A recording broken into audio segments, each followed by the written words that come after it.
ቢትኮይን ዶ ወይ ስቶክ ማርኬት አይና ይበልጽ እንታይ ትፍልልዮም ኣብዛ ቪድዮ ባር እንታይ ፍልሊ ኣሞንጎ ስቶክ ማርኬትን ኣሞንጎ ክሪፕቶ ካረንሲ ብፍላይ ድማ ኣብ ቢትኮይንን ክንርኢና ማለት አይና ዝበለጸ ንሕናኸ ኣበየና ኢንቨስት ንሕርገርና ኢና ክንዕወት ንኽእል ዝብል ድማ ኣብ መወዳእታ ናይዛ ቪድዮ ርእይቶይ ከካፍለኩም እየ ማለት እዩ ማርኬት ክሳብ መወዳእታ ናይዛ ቪድዮ ክካተተሉኒ ብኽብሪ ዕድመኩም እቶም ዘይትፈልጡኒ ስመይ ማእከል ይበሃል ኩሉ ግዜ ኣብዚ ዩቱብ ቻነል ብዛዕባ ሴቪንግ ብዛዕባ ኢንቨስትመንት ብዛዕባ ክሪፕቶ ካረንሲ ብዛዕባ ስቶክ ማርኬትና ንዛረብ ተገዳስኒ ንሕና ለኩም ሳብስክራይብ ክገብሩ ትኽእሉ ኢኹም ማለት እዩ ብዙሕ ሰብ ጌጋ ርድኢት ኣለዎ ማለት እዩ እሱ ከዓ እንታይ እዩ ኣብ መንጎ ስቶክ ማርኬትን ኣብ መንጎ ክሪፕቶ ካረንሲ ወይ ድማ ኣብ ቢትኮይንን ሓደ እዩ ዝመስሎ ማለት እዩ ናይ ብሓቂ ክልቲኦም ነብሶም ዝኽኣሉ ኣሰድ ክላስ እዮም ማለት እዩ እዚ ከዓ እንታይ ኣብ ክልቲኦም ኢንቨስት ክንገብረሉ ንኽእል ኢና እንተኾነ ግን ክልቲኦም ዘራኽብ ዓይነት ነገራት እዮም ማለት ዝተፈላለዩ እዮም ማለት እዩ ኣብ ውፅኢቶም ይኹን ኣብ ሪስኮም ይኹን ኣብ ኣሰራርሖኦም ይኹን ኣብ ኩሉ ነገራቶም ዝተፈላለዩ ማለት ስለዚ ኣብ ክሪፕቶ ኢንቨስት ጌርካ ኣለኻ ማለት ኣብ ስቶክ ማርኬት ኢንቨስት ጌርካ ኣለኻ ማለት ኣይከነን ኣብ ስቶክ ማርኬት ኣዋፊርካ ኣለኻ ማለት ድማ ኣብ ክሪፕቶ ካረንሲ ወይ ድማ ኣብ ቢትኮይን ኣዋፊርካ ኣለኻ ማለት ኣይከነን ማለት እዩ ስለዚ ነዚኦም ክልቲኦም ብግቡእ ክንርድኦም ክንክእል ኣለና ኣብየናይ ዘዋፅአና ንሕና ድማ ድሕሪ ኢንቨስት ክንገብር ኣለና ማለት እዩ መጀመርታ ብቢትኮይን ንጀምር ቢትኮይን እንታይ ንሕሪልና ዲጂታል ኣሰድ ወይ ድማ ዲጂታል ካረንሲ ማለት እዩ ንኣብነት ገንዘብ ኣብ ባንክ ኣለና ገንዘብ ኣብ ባንክ ኣለና እዚ ገንዘብ እዚ ብቁፅሪ ዘለና 10,000 20,000 ዝኾነ ኸውን ይኽእል ቁፅሪ ዘለና ማለት እዩ ብኢድካ ዝተሓዝየ ኣይተሓዝን እንታይ እዚ ዲጂታል እዩ ማለት እዩ ልክዕ ቢትኮይን ካ ከምኡ ዲጂታል ኮይኑ ነዚ ዘለ ገንዘብ ዝጥቀመሉ ዘለና ብቢትኮይን ንክቕየር ዕላምኡ ዲጂታል ካረንሲ ማለት እዩ ዘይተሓዚ ማለት እዩ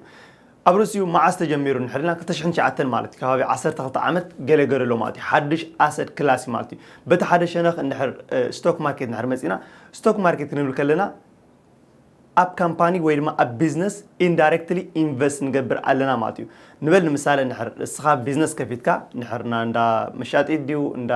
ባርቤሪ ድዩ ዝኾነ ንሕር ከፊትካ ኩሉ እቲ ሪስኪ በዓልኻ ትወስዶ ኣለኻ በዓልኻ ተመሓድሮ በዓልኻ እቲ ሪስኪ ከዓ ትወስዶ ማለት እዩ ኣብ ስቶክ ማርኬት ግን እንታይ እዩ ንኣብነት ኣማዞን ኣፕል ማይክሮሶፍት ንውሰድ ነዚኦም ንሕና እንታይ ንገብር ገንዘብና ንህቦም ንሶም ከዓ ኣዋፊሮም ኩሉ ዝኽፈል ዕዳታት ከፊሎም ኣብ መወዳእታ ዝኸሰብዎ እቶም ካምፓኒ ንሕር 10% ከሲቦም 10% ንኸስብ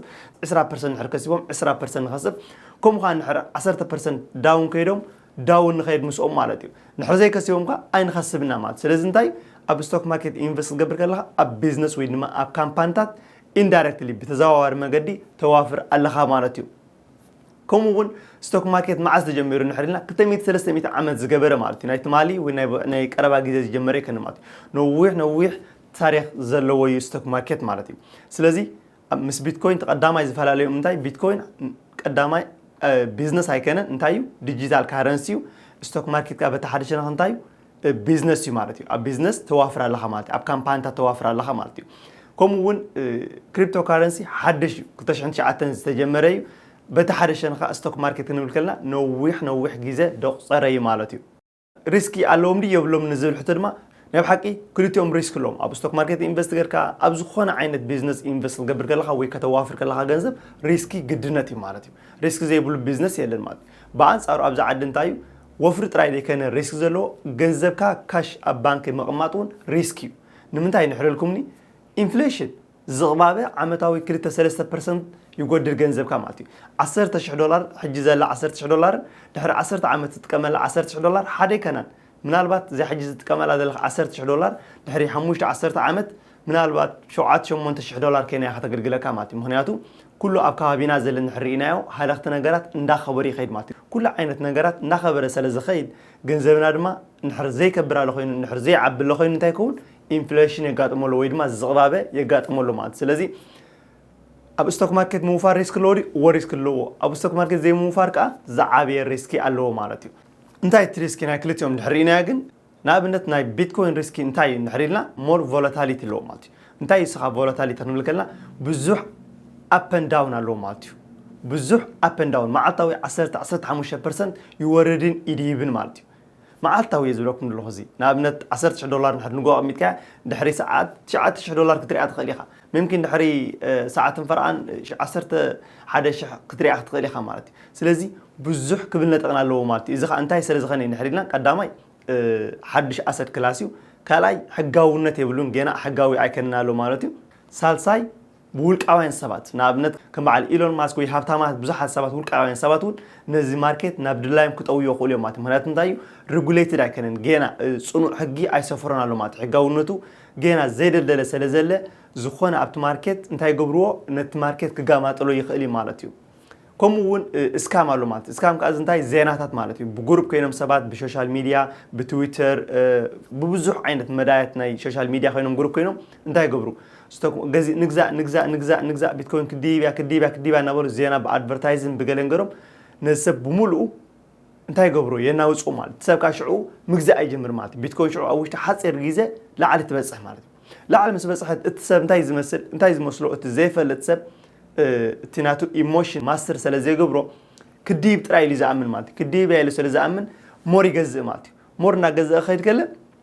ንሶም ሽዑ እንታይ ገብሩ ገንዘቦም ሸይጦም ይወፁ ማለት እዩ ድሕሪኡ መን ዝኸስር እቲ ዘይፈልጥ ብድሕሪት ዝኣተወሰ ማለት እዮም ቀዳሞት ኦልሬዲ ኣድቨርታይዝን ገለንገሮም ብሕስር ስለ ዝገዝእዎ እቲ ብድሕሪት ዝመፅእ ግን ብኽቡር ይገዝኦ ንሱኻ ኣብ ኣየትርፍዎ ማለት እዩ ስለዚ ብዙሕ እስካም ኣለዎ ኣብ ቢትኮይን ማለት እዩ በቲ ሓደ ሸነኽ ኣብ ስቶክ ማርኬት ንሕር መፂና ቀዳማይ ኣብ ስቶክ ማርኬት ሪስክ ኣሎ ዝብል ወሎ ሪስክ ደይብሉ ኣይከነን እንተኾነ ግን ነቲ ሪስኪ ሪዱስ ወይ ድማ ከተግድሎ ትኽእል ኢኻ ማለት ከመይ ጌርካ ንዝብል ንኣብነት ኣብ ክንዲ ሓንቲ ካምፓኒ ኣብ ቴስላ ወይ ኣብ ኣማዞን ወይ ኣብ ፌስቡክ ጥራይ ኢንቨስት ትገብር እንታይ ትገብር ጠቕላል ናይ ኩለን ኣብ ሓንቲ ኢንዴክስ ዘሎ ወይ ድማ ኢንዴክስ ፋን ተባሂሉ ዝፅዋዕ ጥማራት ናይ 500 ካምፓኒ ናይ ኣሜሪካ ማለት እዩ በዓል ማክዶናልድ ካስኮ ዋልማርት ቴስላ ኣማዞን ኩለን ዚአን ካምፓኒታት ኣክንዲ በብሓደ ብውልቂ ትገዝእ እንታይ ትገብር ኣብ ሓንቲ ባኬት ወይ ድማ ኣብ ሓንቲ ኢንዴክስ ትገዝእን ማለት እዩ ስለዚ ነዚአን 500 ክትገዝእ ከለኻ ንሕር ሓንቲ ካምፓኒ ጠፊኣ 499 ካምፓኒ ኣለዋ ማለት እዩ ስለዚ እቲ ሪስክ ናቱ እንታይ ጌርካ ኣለኻ ኣጉዲልካዮ ኣለኻ ማለት እዩ ከምኡ እውን እዚአን 500 ካምፓኒ ሓደ ዓይነት ኢንዳስትሪ ወይ ድማ ሓደ ዓይነት ሴክተር ኣይከናን ማለት ሓደ ዓይነት ዓውዲ ኣይከናን ማለት እዩ ገሌን ዓውዲ ጥዕናን ገሌን ዓውዲ ፋይናንስን ገሌን ዓውዲ ቴክኖሎጂ ገሌን ዓውዲ ኮሙኒኬሽን ኣብ ብዙሕ ዓይነት ዓውድታት ኢኻ ኢንቨስት ትገብር ዘለኻ ማለት እዩ ከምኡ እውን ኣብ ሙሉእ ኣሜሪካ ኢኻ ተዋፍር ዘለኻ ማለት እዩ ስለዚ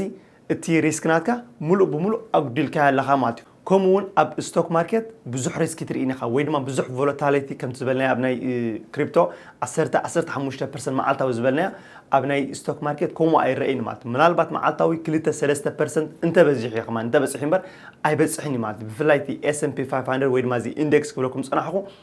ብዙሕ ክብን ለጠቕን የብሉን ማለት እንታይ ቀስ ናበለ ዝኸይድ ኮይኑ እንተኾነ ግን ብዙሕ ውረድ ደይብ የብሉን ማለት እዩ ከምኡ እውን ናይ ሎንግ ተርም ናይ ከባቢ 100 ዓመት ታሪክ ዓመታዊ ከባቢ 10% ይመልስ ነይሩ ስቶክ ማርኬት ማለት እዩ ወይ ድማ ኢንዴክስ ፋን ናይ ዩናይትድ ስቴትስ እዚ S&P 500 ወይ ድማ እዚ 500 ካምፓኒ ጥማራት ዝበልኩኹም ንከባቢ 100 ዓመት ኣብ ዝሓለፈ 100 ዓመት ከባቢ 10% ብዘይ ምቆራፅ ዓመታዊ ይመልስ ነይሩ ማለት እዩ ስለዚ ስቶክ ማርኬት ኣብ ነዊሕ ግዜ ዝግመት እዩ ማለት እዩ ኣብ ነዊሕ ግዜ ጽቡቕ ዝሰርሕን ዝግመትን ማለት እዩ በቲ ሓደ ሸነኽ ንሕር ኣብ ክሪፕቶ መፂና ኣብ ቢትኮይን መፂና we don't know ጽባሕ እንታይ ክጋጥም ከም ዝኽእል ኣይንፈልጥና ማለት እዩ ገና ሓጋውነቱ ስለ ዘየበለ ዘለ ጽባሕ እውን ክጠፍእ ይኽእል ክዓቢ ይኽእል ደይክዓቢ ይኽእል ማለት እዩ ከምኡ እውን ኣብ ዝሓለፈ ዓመታት ንሕር ኢናዮ ናይ ክሪፕቶ ቲናቱ ዕቤት ናይ ብሓቂ ኤክስትሪምሊ ብዙሕ ነይሩ ማለት እዩ ምክንያቱ ሓድሽ ስለ ዝነበረ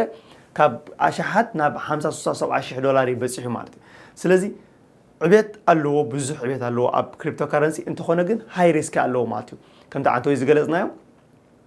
ስካም ኣለዎ ብዙሓት ስካማት ኣለዎ ኣድቨርታይዝ እናገበሩ ነቲ ሰባት ወይ ድማ ነቲ ዋጋ ንኽዋዕዋዕ ዝገብርዎ ብግሩፕ ኮይኖም ኣለዉ ከምኡ እውን ውልቃውያን ሰባት ኣብ ትዊተር ጥራይ ብምፅሓፎም 10-20% ዘደይብዎ ኣለዎ ማለት እዩ ከምኡ እውን ኩሉ ግዜ ምፍራሕ ከም ናይ በዓል ቻይና መንግስቲ ኣሜሪካ ኩሎም እዚኦም መንግስታት ከዓ ቅቡልነት ስለ ዘይብልዎ ስለ ዘይተቐበሎ ሙሉእ ኩሉ ግዜ ንዕኡ ዘፍርህ ወይ ድማ ንዕኡ ሰብ ሰንቢሉ ክሸጦ ዝገብር ብዙሕ ዜናታት ይወፅእ ማለት እዩ ነዚ ዜናታት ከዓ እቲ ኒውስ ወይ ድማ ሚድያ ድማ ጽቡቕ ገረን ስለ ዘንበልብልኦ እንታይ ይገብር እቲ ሰብ ይፈርሕ እቲ ዋጋናቱ ኤክስትሪምሊ ይወርድ ይድይብን ማለት እዩ ስለዚ ሃይ ሪስኪ ኣለዎ ከምኡ ከዓ ሃይ ሪዋርድ ኣለዎ ማለት እዩ ኣብ ዓመት ከባቢ ዳብል ክኸውን ይኽእል 3 ዳብል ክኸውን ይኽእል ከምኡ ከዓ ክጠፍእ ይኽእል ውሕድ ሪስክ እውን ክህልዎ ይኽእል ማለት እዩ ክሪፕቶ ካረንሲ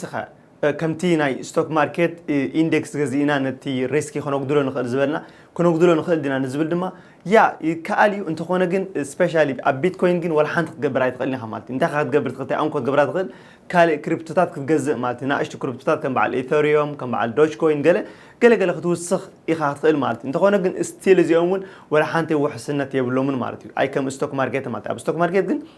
عبيت كامبان تاع سلزخنو بزحت بلوتش بدبال كامباني ويدما عبي كامباني بليونات دولارات كابيتال زلوم أبو إنفست قبر كلها أنت تقبر نتريسك خاطر قدرات خليها مالتي بيتكوين كن نايب حقي بزح كان ريسك خاطر قدرات تقل وحد عدري زل مالتيو أنت هنا جن مستي مع لك عندك ريسك توزر لها عبيت ما كندو اللو مالتي أبستوك ماركت جن بزح ريسك عيتوصلنيها ولاون الريسك تمرس تخليها مالتي هاي ريسك توصل تخليها لو ريسك توصل تخليها ولاون ميديم ريسك توصل تخليها مالتي مريسكا بتينا عخاز خيد ريسك تولرانس ناتكا وين ما تحس أوارنت ناتكا 10%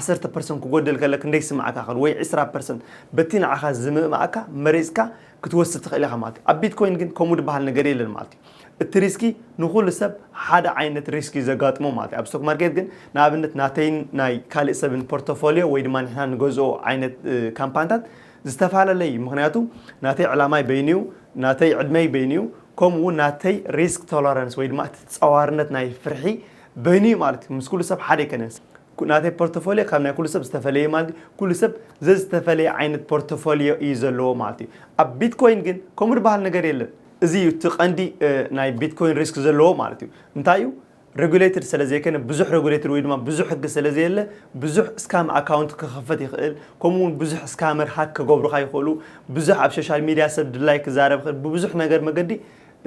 كراش كهون يخل ماتي اب ستوك ماركت جن كومز بحال نجر يلن ماتي مجمرتا اكاونت كفت كلها بزح مسرحات تعلف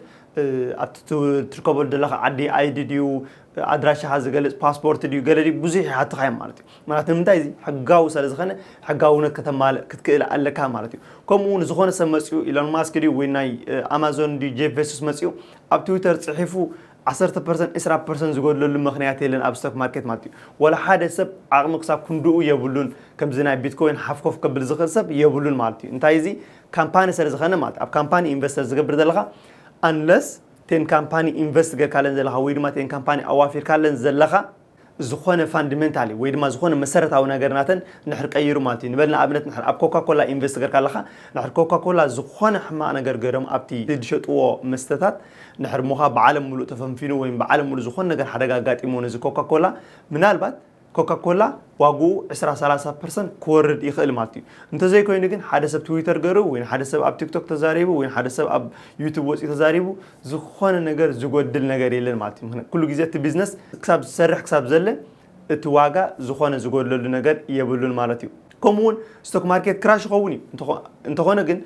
በዛ ሓለፈ ዳታ ወይ ድማ በዛ ሓለፈ ግዜ ንሕሪናዮ ናይ ዚ ናይ 200 ገለ ዓመታት ታሪኻት ንሕር ተመልክትና ናይ ስቶክ ማርኬት ኣብ ከባቢ 8 ዓመት يو ستوك ماركت كراش خون مالتي كراش خون كلها 10-30% كا داون يخيد مالتي كومون اب عمد قالها ابيلها يملس مالتي بيتكوين جن حدش رزخن جينا ايتفتنن على مالتي قبلومي 10 عمد يصبغرو تاريخو ويدما تيناتو داتا بغبو كردو نخل مالتي اوكي كما يدسرح نزبل دما ستوك ماركت كل جيزه بناي نيويورك نحرينا لابنت ناي نيويورك ستوك اكسشينج نحرينا مبزحت جيزه كاب ساعات 9 كاب ساعات 4 فرعني دسرح مالتي ابزي معلت زي ابزي ساعات زي دلايكا خدغزن كتشيط نتخيلها مالتي كومون كاب سوني كساب عربي دسرح مالتي بيتكوين بتحدى وجن حرمسينا كمر بهاليلن 24/7 24 ساعات شوعات معلتي اب سومون كتغزن كتشيط نتخيلها مالتي ولا 10 سنه تسيها موبايل كاغر كتغزن تشيط نتخيلها مالتي اب ستوك ماركت جن كمر بهال ነገር የለን مالتي كل ጊዜ ማንዴይ ቱ ፍራይዴይ ይخغزن كتشيط نتخيل مالتي ምክንያቱ እቲ ማርኬት ማንዴይ ቱ ፍራይዴይ እዩ ዝኽፈት مالتي كايرا صاحوا كم تزبلكو ناي بيتكوين تايله هاي ريسك لو هاي ريوارد لو مات اب ستوك ماركت جن مبزحتيو ريسكناتو لو كينو عبيتون لو مالتي نابنت ناي اندكس امصيركم نير عمتاوي كساب 10% يولد نيرو ابزا حلفه نويح ابزا حلفه 100 عمت اليكم نير مات اب ستوك ماركت كلعلي يخربح نخلينا نزبل اوف كورس 30-40-50% ترخبوا له مات إذا أنتايو أب individual company ويدما أول كان company بين company نحن investor كماتي كون ده سيم الريسك خا مسؤول له مالتي نابنت أب تسلا ترى بينا نحن جنزبك investor كا تسلا 100% تولد الكات خلي عمتها مالتي أنت خونجن هاي ريسك توصل الله خا مالتي سلزي أب استوك ماركتون بزح كتركب تخلي خامات تنات كفلتتن تنات كتمكرني زو السنو مات أوكي بعد مو بخمينا نربح نزبل دمان رأي بخمي إنا نربح أنا أبنت كبيتكوين سي بخمينا نربح بيتكوين حدث بنحر إنفستجرز كم يجريز ربح نزبل دما نايب حقي بيتكوين كم تقول كود ديجيتال كارنسيو ويدما زين تقومول زلنا حج جنزب دولار ناي كندا دولار ناي أمريكا يورو قال نتقوم دلنا نعو نغير إعلامه مالتيو كل سبب حانتي بيتكوين نخت كمي إعلامه تقندم مالتي كسب السو زي كنا جينا بزح حرقوس قص ويدما بزح مسجدلات كحل في مالتي انت خونه نجيزو خب بمتاعنا نربح نزبل جن نايب حقي البيتكوين زخونه بروديس ويدما زخونه زفريا ويدما زخونه فريات زمس قالوا نجري للماتي نابنت نحر أنا بعشرة شح خلانا بيتكوين نحر جزية نحر لومي حدا سب ويدما لوم عراقا نحر بربع شح حلا هنا أنا شطلو أنا 4 شح وصل تسب كأخن لي وصل له ب4 شح خفلن له أنا ب10 شح سلز جزء أخوة مالتي أنا ربح الله بز مالتي انتينا نربح بكابيتال جين ترينا نربح مالتي إذا أنتايو نحر ورحي بيتكوين نحر كل سب نحر ببزح جزء جميرو وتواجه سلز خبر تي بحسر زجوز أسب بخبر إشات أو مالتيو كمون نلونج ترم خيد أكادين ونيفر نو أنت خنا جن بزح تثبيت على اللو كمون بزح الرأي اللي هو مالتي مهنياتو كم زريادة لنا زي عالم ناب ديجيتال نتغيرت سلت خيد الله كم زبالكو عنتوين بانكنا بعلون بمتاعنا نتكم كاش نحوزو جنزب يلا نتاعي كله البنك ديجيتال يزل مالتي سلازي بزح بوتنشال ويدما بزح تخولتات اللو جنزب كين غير ويدما جنزب انت زي كنه كما ابس بيزاديو ابكاليدي ابزح نغرات نتقملو نخل كون سلازي خل ابلونغ ترمون زي قمت تثبيتون علو مالت ستوك ماركت بخمينا نربح نحنا اب ستوك ماركت بغلت مقدينا نربح مالتي سو انتاي قداماي بتي كابيتال جين تبايل صوع مالت كابيتال جين كانتايو نبلنا امنت نحرناي امازون نحر $10 غزيا زي ورحزيا نحر عمت وحر قطع عمت نحر شحن 500 كينو نحنت بركي وين نحنت شرنا امازون دا غير لهم $500 كسيب لهم مالتي اذا مالت كابيتال جين ترسه مالناتي وسيخ له مالتي سلازي بزي بتقداماي نربحلو مالتي كالاي دما ديفيدنس مالتي ديفيدنس كازنتايو كامبانتات كابتي زرخبو قلم إيتاويت نا أوفرتي أبسسر سور حزبا مالتي نبل مثال نحر أم ماكدونالد نحر إنفست جرى $10 ماكدونالد أبسسر سور حي قل برسنتج نعين نتم كلهم أبتي كامباني أوافرهم زلوا أبسسر سور حي قل برسنتج جنزبي هبنا مالتي زنتايو ديفيدنس تبعي لسوع مالتي سلزي كلن دي ديفيدنس زبان حنا أي كنان جن زبزة كامبانتات جن ديفيدنس يخفلاين مالتي أب ستوك ماركت بغلت مقدينا نربح مالتي ستوك ماركت أب لونج ترم صبوا لسرح ويدما لونج ترم بزح عبيتن كريز خل مالتيو بيتكوين كأب لونج ترم كسرح خل نزبل نايب حقي زتجبته أي كان نمبر كسرح يخلي مز زلات عالمنا أب لونج ترمون تصفاتات اللو مالتي انت خنا جن بزح داتا نايك نحجي سلا زي بلو حدش أسد كلاس ويدما كتشحن شعتن جمرة سلا زخنا only ناي 10 عامد تاريخ طرايز اللو مالتي أبناء ستوك ماركت جن العلم يتنقلن عامتات كتب يتنقلن عامتات سلا زلو تاريخ أب لونج ترم ويدما أب نوح جزء أب سنة واحد جزء ستوك ماركت نايب حقي أون تايز مالس مالتي ويدما بزح ربحها اللو مالتي بيتكوين جن نايب حقي زدج أبت أيكنن يو ون أيكنن اللي كاتقومت أيكنن كله يخلي زي كله خا يخلي مالتي we never know نابنت أبز حلف السمون تشاينا ملو حقاوي يقولون إلى بانكتاتنا تشاينا أجيرن الله أبكالها جراتون كم على أمريكا كندا أوروبا ونكم جرن حر أجيرن أون كراش كهون خل ويدما بيتكوين وين زخونة أجمعت كجات مخل ماتي بانس أرخا جل كهجرات دما خم بعل بزناي لاتين أمريكا حنتي هجر ملو تقبلات أبتعدي بوت كمال مالتي بز حركة تسفالو مات سلزي كل تيزر لو يو أب بيتكوين مالتي كعبي خل كتفي خل ماتي we never know أنت خنا جن بزح ميتاويت كعبي خل زبل تسفاتات اللو مالتي ستوك ماركت نمزور الكوا ناي نوح زمن تاريخ سلزلوا